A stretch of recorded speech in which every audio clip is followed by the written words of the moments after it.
Hello, hello. This is QMG, the quantum mechanics guy, here in the wonderful city of Maywood. I have a little secret for you. Did you know that you can actually perform Bell inequality test in the quantum computer? Yes. As you heard, the Nobel Prize for 2022 is someone that tested a Bell type of inequality in a very clever way for the technology of the time, about 30 years ago.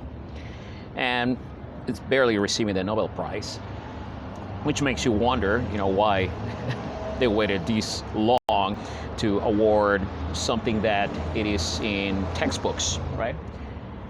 But here's something that people don't realize.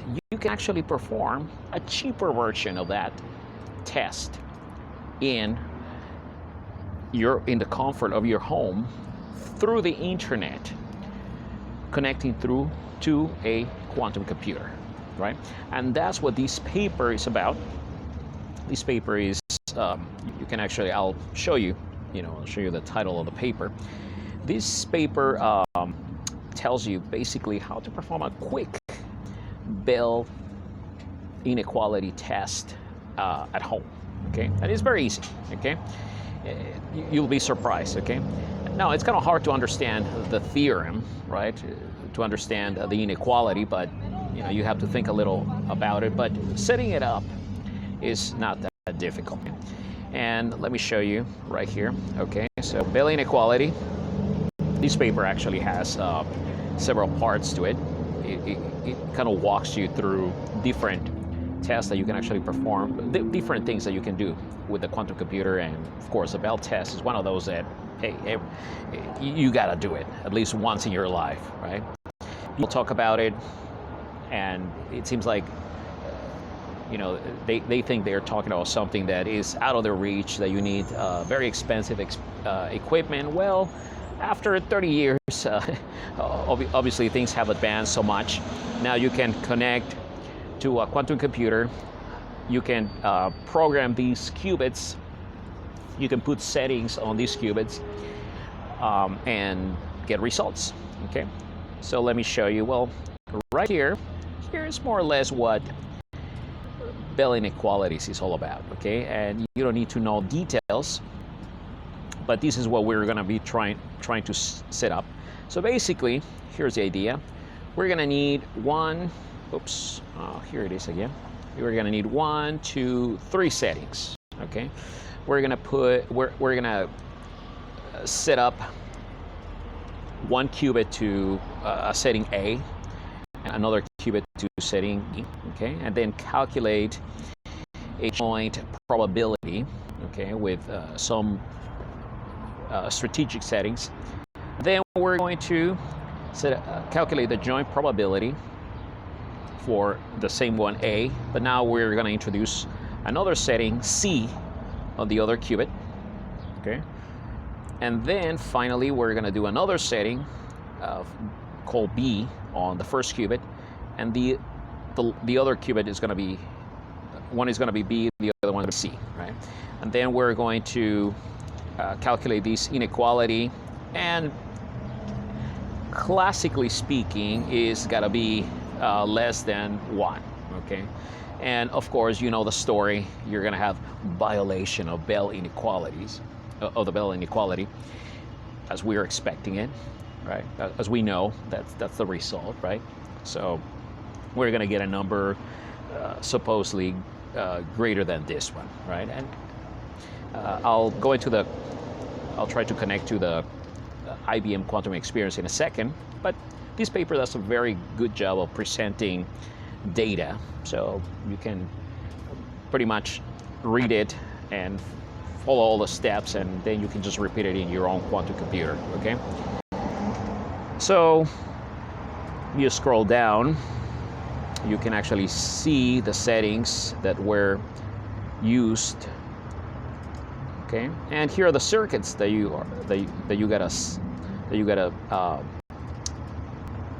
gotta set on your quantum computer. So first of all, you gotta set the qubits to 1. I'll show you how to do that, okay? Then you set, this is the entanglement. And now, as you can see, the entanglement is always the same, right? This is a Bell entanglement. Very easy to set up, okay? And then notice right here, there is this is going to be setting A, right? This is going to be setting B, right? Just like it's shown right here, A, B. So the first one's supposed to be A, B, right? Notice they are different. And notice notice that right here they're setting up.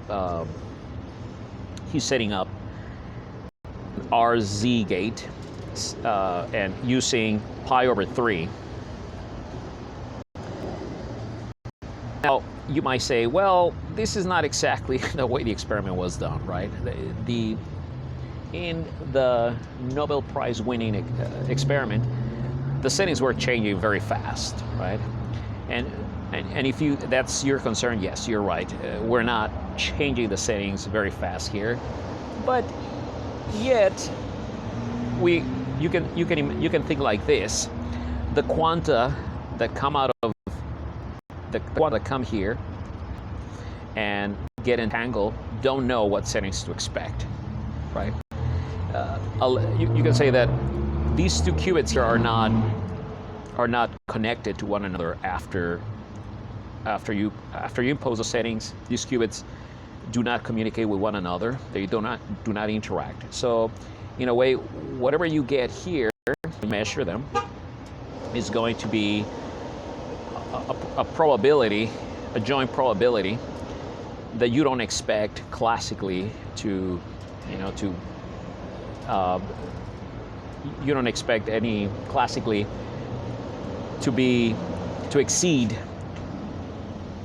the Bell inequality, right? Because we're setting it in such a way that you are not transmitting information from one into the other, right?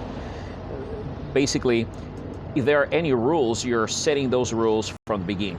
Right here, you can imagine that the entanglement, classically speaking, the entanglement, you expect to set up a code to them, and then they come out.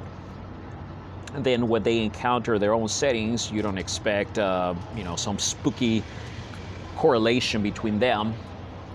You expect a classical result, right? And the classical result is that is going to be less than the value indicated in the famous Bell inequality. And there are many Bell inequalities. The one for the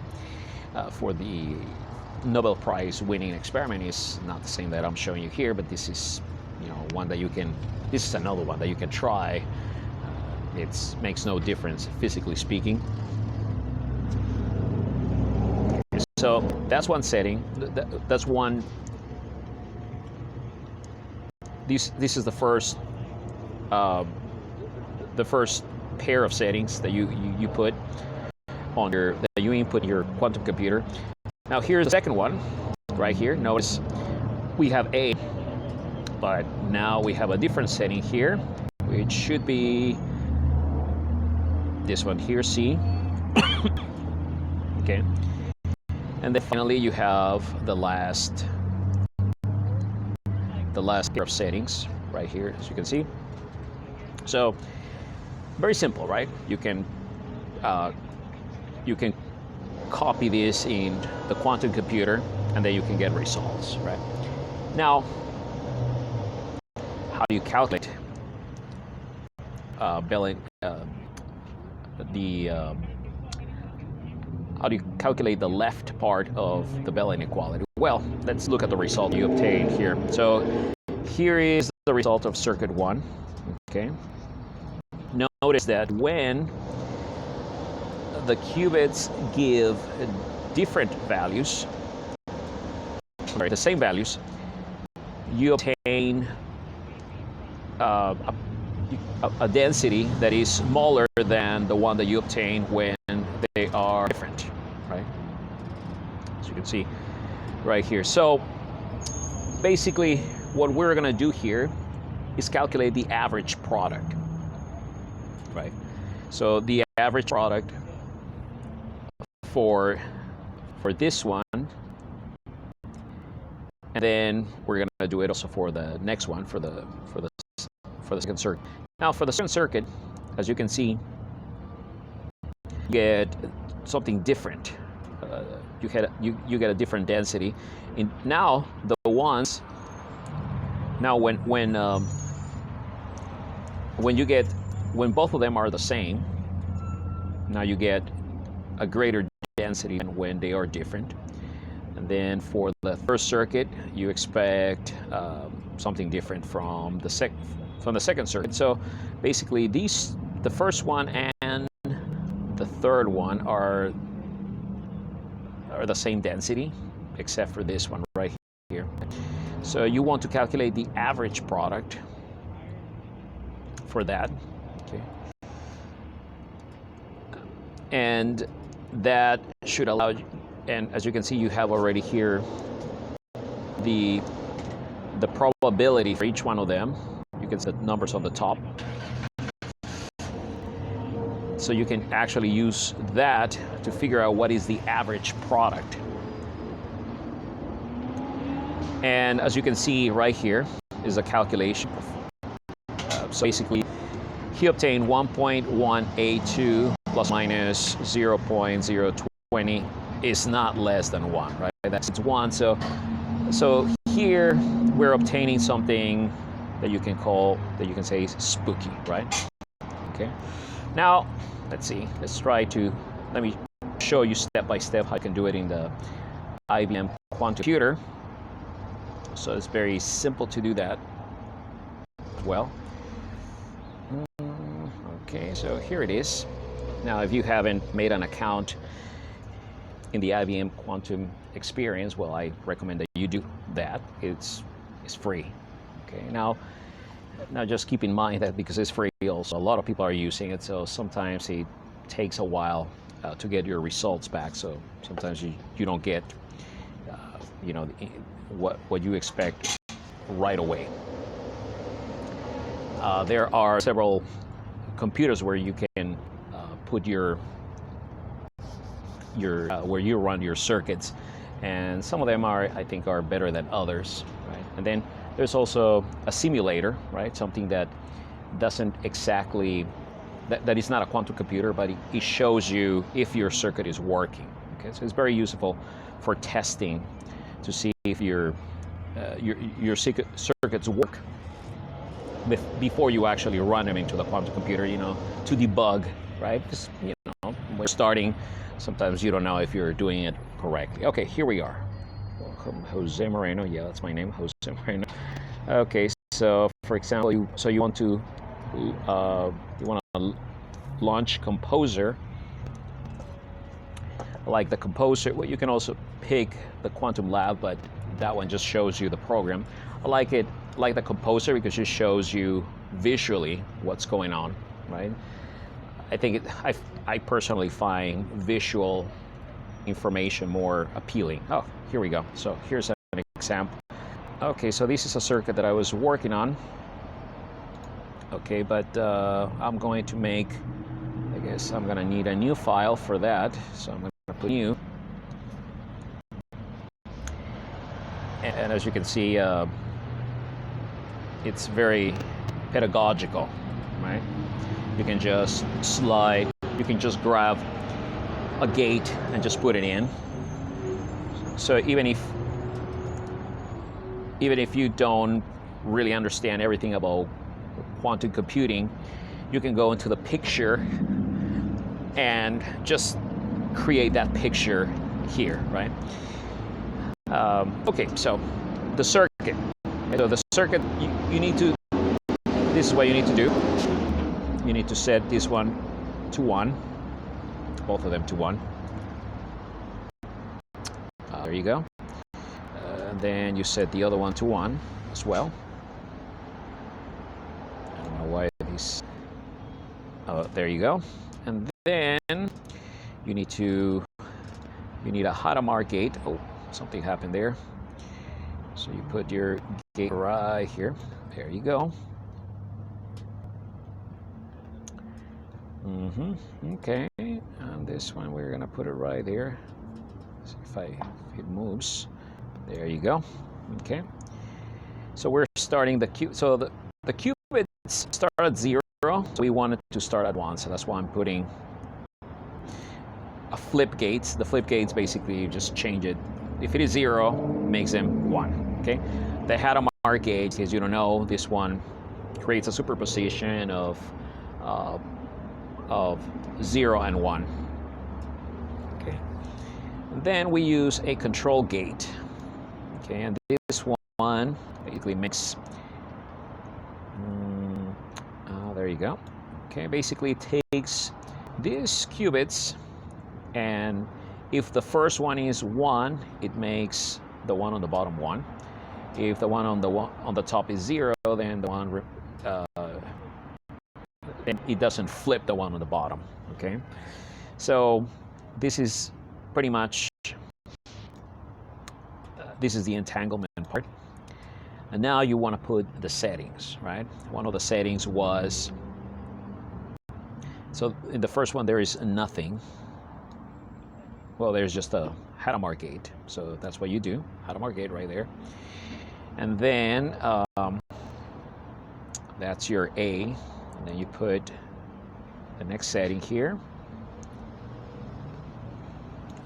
Right, so notice I took the RZ gate, okay, and we're going to, but as you can see, there's a number on the bottom, says pi over 2.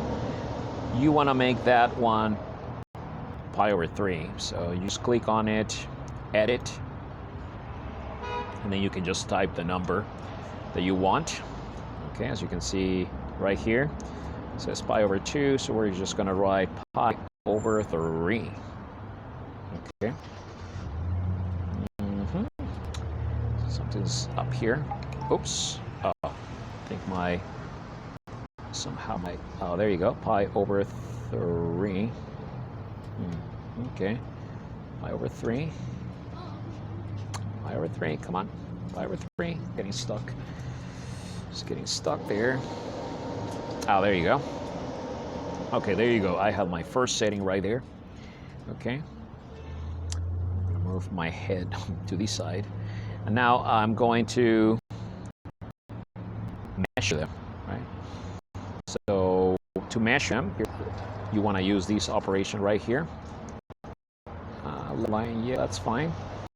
So we're gonna pull this one here.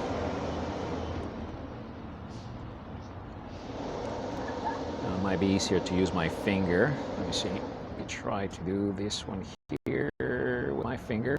Is it easier? No, it's not easier. There you go. Okay. Oops. Something happened there. Okay. All right, there you go. Okay. Now let me explain something here because it's an important detail. Notice that whatever you obtain here is going to go into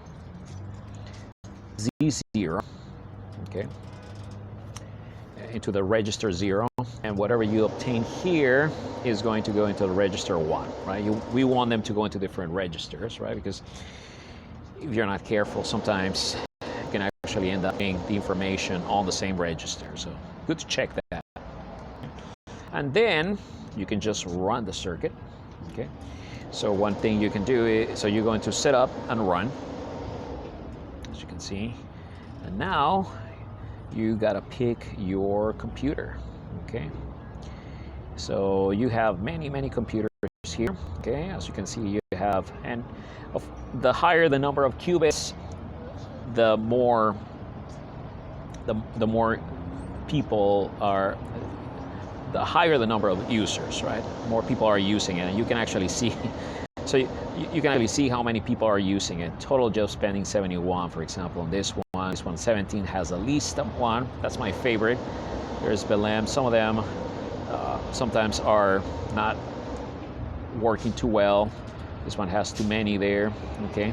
Now, just to show you, I'm going to use a simulator. The simulator is fast, so it's not really This is not really the quantum computer, but it actually runs it just to see how it works, right? So it should look kind of like the one that is on the paper. And then you have to choose a number of shots. This is a number of repetitions, right? So you can think like the analogy here is think the number of quanta that you're going to use, right? So if you want to do nice statistics, you want to put these numbers as high as possible. I think the highest number that you can obtain is about 8,000 and something, right? So this is the highest. Okay, it doesn't matter for this particular project. I'm just going to run it. So finally, once you do that, you go into run IBM cast. Make sure you hit this one, and it's going to start running it. And it's very quick to get results with the simulator. Right, it's going to tell you what's up, what's going on. So you can always click on it to see if the job is already done, okay, completed. And as you can see, this one is completed very quickly. It tells you the time when it is completed, and we hit it and see what we get. Okay, see more details. We're gonna see the big picture.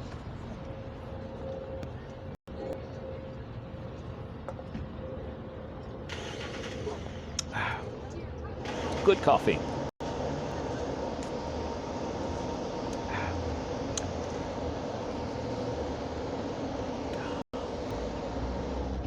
Okay, it's taking a while because my internet connection is not the best. All right, so it's loading. So after this one, you can repeat that same thing for the other settings, right? And basically, instead of, if you want to get the real one computer results, and you pick something that is not the simulator. So I just want to show you with the simulator just so you get an idea. For some reason, this one is taking too long. Let me see. Let me just do something here. Okay, well, you don't have to see the big picture. If you scroll down, it actually shows you the results. And okay, let's see what happened here. Did I make a mistake? Yeah, it looks like all of them are the same for some reason. I think I forgot something. Oh, yeah. Yep. Here you go. Yeah. I had to put it. Okay. Yep. Okay. There is the issue right here. So you have to put. There you go. You have to put an issue right there. Right. Okay. There you go. Wow. Okay. Got so fixated on RZ. Okay. There you go. You see now. that tells you why you want to do the simulator, because it's very easy to, just sometimes, especially when you've done this too many times, it's easy to just be, just write down stuff. Okay, so now I can run this one in the simulator, do the same thing. Okay. Run setup.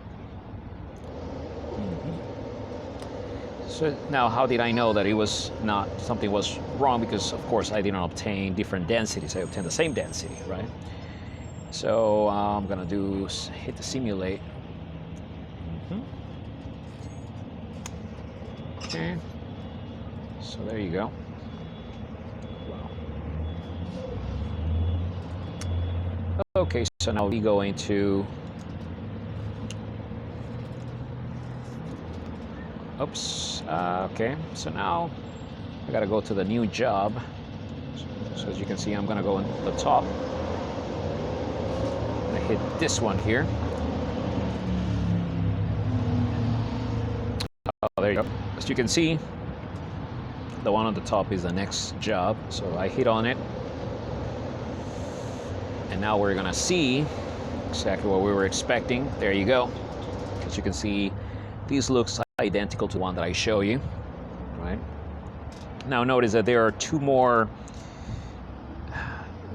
The last two are zeros.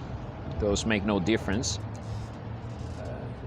Those pretty much are irrelevant. So we're just paying attention to the first two right here. 1 1 1 0 0 1 and 0 0. Now, if those bother you, you can always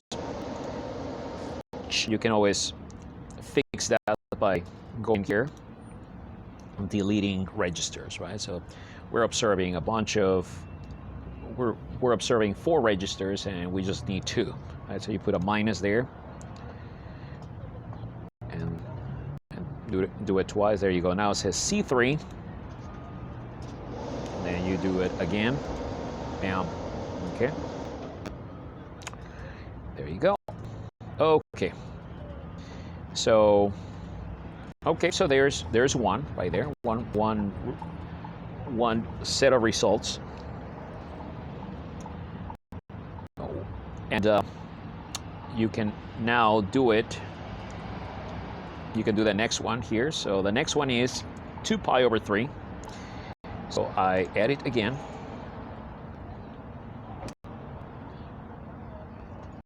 So it's going to be 2 pi over 3 right there.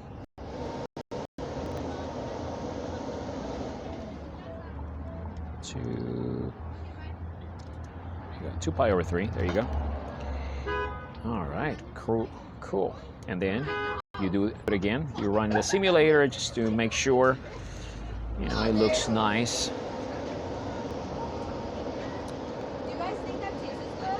And as you can see, the advantage of the simulators is that it's very quickly. It's almost immediate.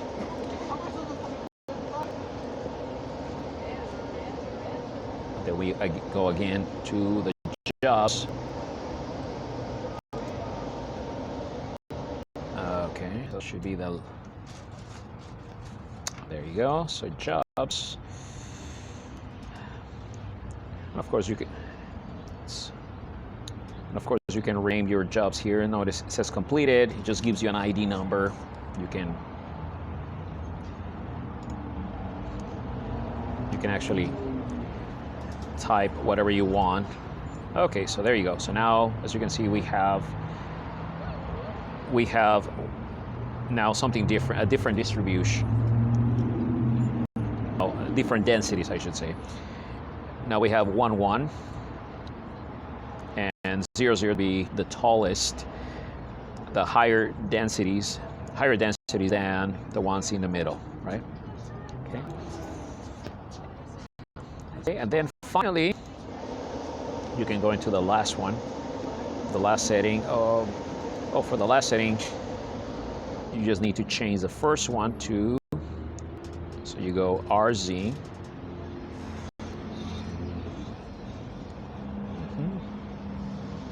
Okay, RZ like this, and you change it to what you want. Okay, which is R. So it's gotta be pi over 3. Pi over 3. There you go. So I'm just doing it exactly the way it was done in the paper, and that way you can check, right? And of course, here's the interesting thing: quantum computers have been improving. So here's something very useful. This is a nice way to see how well the quantum computers are improving, right? Because see, it's one thing to violate Bell's inequality, and another thing is to get maximum violation of that inequality, right?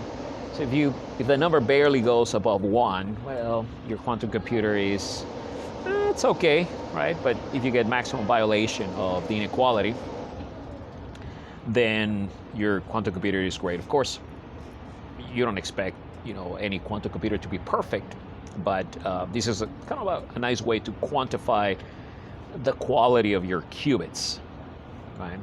More or less.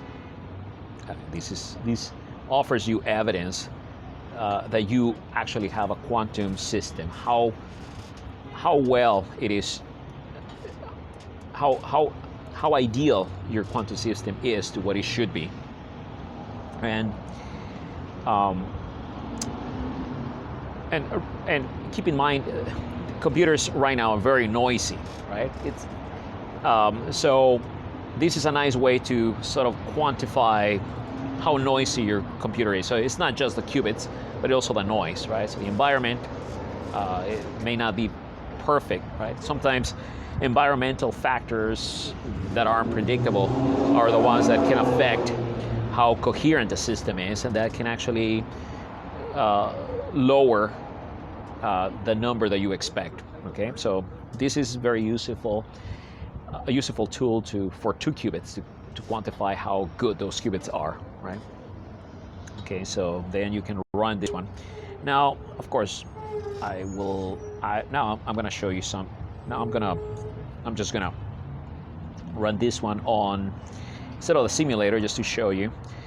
I'm going to run it in the actual quantum computer. So I'm going to scroll down to Keto, which was the one that had less users, has only 8. That means it's going to be very quick, and I'm gonna keep the same number of shots, and then I just hit run, and let's see how long it's going to take. It's not going to be as quick as a simulator, but keep in mind that this is a real quantum computer, okay? Keto. So let's see. And right, as you can see, there's there pending. So let's see. It says 3 hours. Well, I'm not going to wait 3 hours. I'm not going to wait 3 hours. Okay, well, this is something that you can do at home.